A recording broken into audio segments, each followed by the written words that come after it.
আজকের মুহূর্তটা যেন সিনেমার পর্দা থেকে উঠে এসেছে। চোখে চোখে কথা, মনে মনে গল্প, আর প্রেমের আগুন ছড়িয়ে পড়ছে চারদিকে। রাহুলের ডুব। আজ রাহুলকে দেখে মনে হলো সে পুরোপুরি রাহির প্রেমে হারিয়ে গেছে।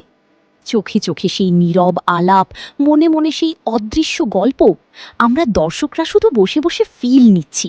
উফ, কেমিস্ট্রির ম্যাজিক। এই জুটির কেমিস্ট্রি দিনে দিনে আরও ম্যাজিক্যাল হয়ে যাচ্ছে। প্রতিটি মুহূর্ত যেন হৃদয়ে গিথে যাচ্ছে। প্রেমের ছোঁয়া। মনে হচ্ছে এই লাভ স্টোরি ধীরে ধীরে শুধু গল্প নয়, বরং আমাদের হৃদয়ের অংশ হয়ে উঠছে। এমন লাভ স্টোরি দেখে তোমার কি মনে হয়?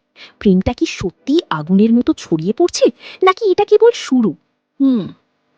আজকের এপিসোড এক কথায় সিনেম্যাটিক, ম্যাজিক্যাল, আর পুরোপুরি প্রেমের ভাইবসে ভরা। লাভ ভাইবস অন ফায়ার, আর আমরা সবাই সেই আগুনে জ্বলছি।